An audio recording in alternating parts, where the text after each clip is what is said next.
Hi everyone, today I want to talk about my love for Princeton watercolor brushes. I'm not sponsored in any ways, if you want to know, but yeah, I've been using these watercolor brushes for a while now, and they're my favorites. I don't know, there is something about them. They're super light, they're beautifully made. This handle is actually wood that is covered with like a red varnish, and so it feels and looks great. And I love the gold. I love the red and the gold together, and then the bristles are very nice. So this is synthetic sable, and the reason I wanted to do a review is because I did some art supplies shopping on Blitsy, and they had this great deal for 4 watercolor brushes, and it happened to be that the 2 round brushes were the sizes that actually I was after, but they were sold out on Jackson's Art, where I got all of these 4, and yeah, so, and then these 2 are new to me and I haven't tried them before. Well, this one actually is new.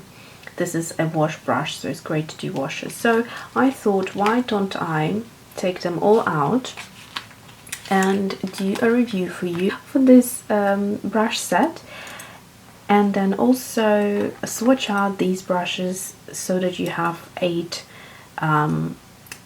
brushes to look at, and that would be helpful for you. So I think this is a very neat set because, let me get back to the after I'm done with these 4. So it's a great set because it has a very detailed brush. So this is a 2-0. It's super detailed. It's not detailed, super thin and fine, and it's great for detail. And then the next one is 6, so they're both round brushes, and that's a good kind of medium size. And then, like I said, this wash brush, this one comes different. I'm not sure why it has a clear handle, but I like the look equally. So it's a 1/2 inch wash brush. It's a flat brush. And then we have this one, which is called Stroke, and it's a 1/4 inch brush, and it's very pretty. Okay, so I've got my water. Now, before you start using brushes, you have to be quite careful because they're quite stiff. So they put this kind of solution onto it, which is sort of like a glue, but a very mild, and it helps it. So this one doesn't have that for some reason, I don't know why, but it tends to be that a new brush always does.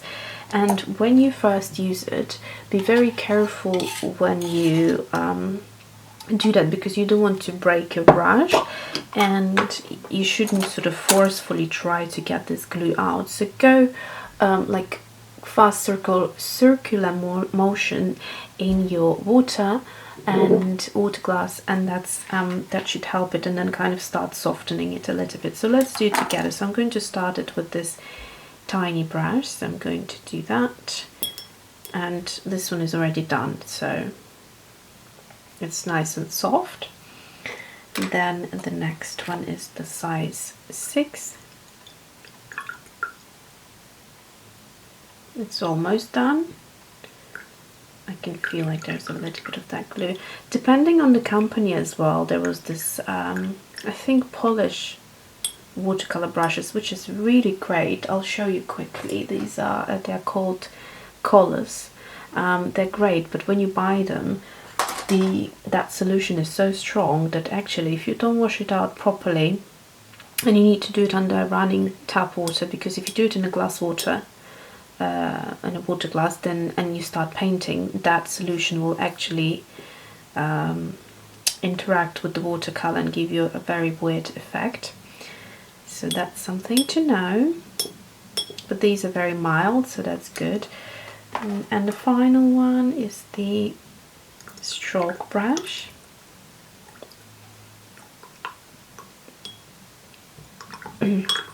Now this one seems to have a lot of it, so just gently ease it like that and then go back into water.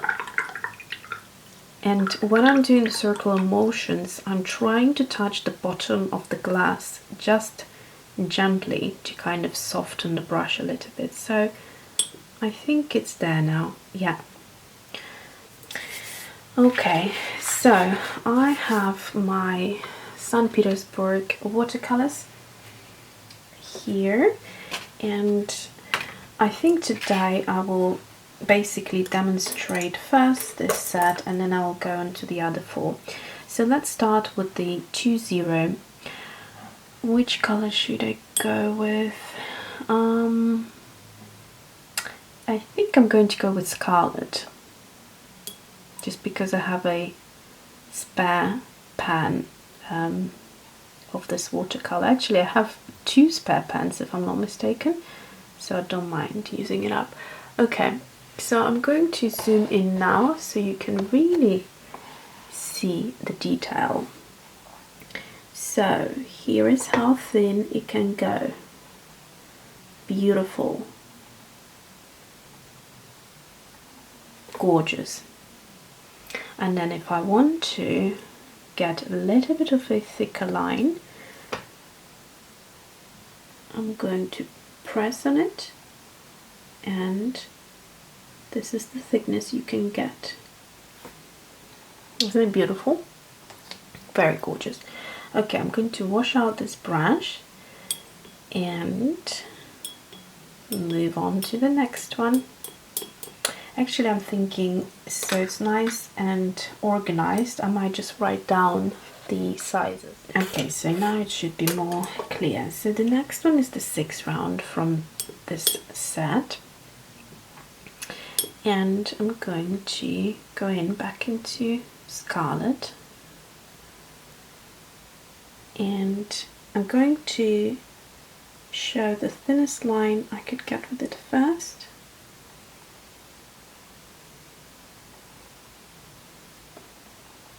And then the thick line.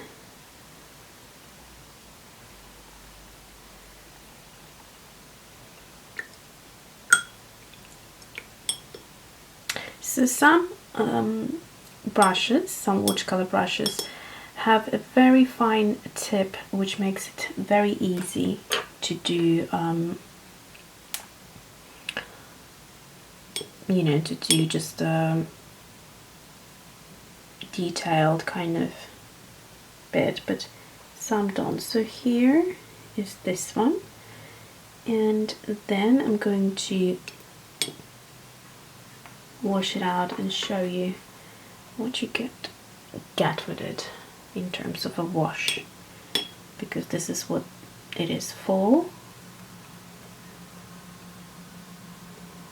Like that.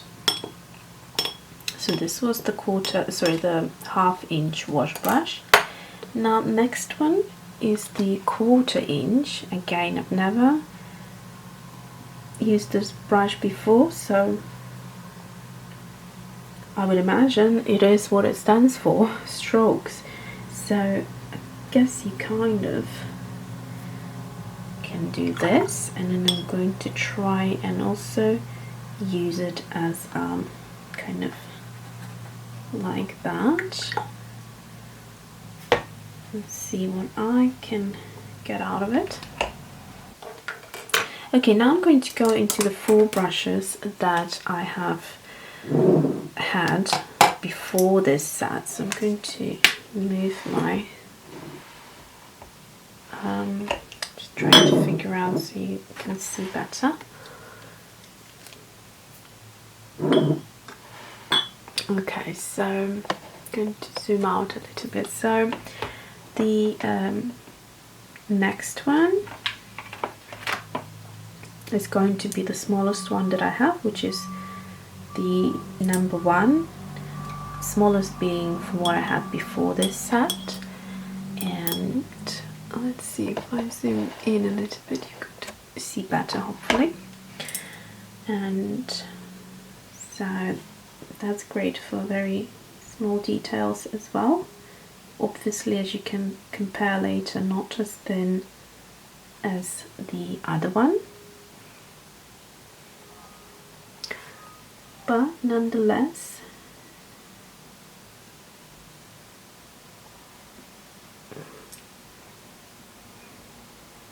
Okay. Next one is the two-liner, which is this one. So it's very long, and that's great if you're doing, for example, floral paintings. It's great to create sort of these twigs or kind of long details. So if you can see the comparison between this one and the 2-0, it's a little bit more even, doesn't break up as much, and yeah, it's obviously not as thin, but it's quite nice. So I'm going to go back in and show you this other thing, so you can just really easily, I hope you can see that, do very long. I mean, look, it can go very long to have a very kind of nice and completely the same width of the line for a long time. So that's something great. That's what it's designed for, because it doesn't run out of watercolor as quick as a shorter brush, and so that's great for that purpose. And you can see how thin it is. So yeah, very good brush to have. And then the number 3 round brush.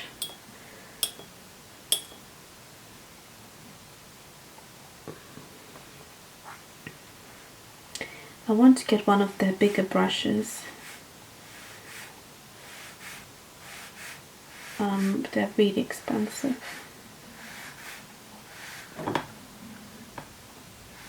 I'm doing them upwards because I think you can see better, so that's a neat brush as well. And then finally, number 5. So let's go into watercolor, and here it is. So I'm going to start off very thin, or as thin as I can, so I'm barely touching the paper here, and that's as thin as I can get. And then I'm going to add a bit of pressure, and that's the thickness of the brush. It's keeping the watercolor the same and intensity for quite a while. As you can see, it didn't go back. And actually, let me just do it as a test and continue to see when it will start getting weaker, which is about here really, isn't it?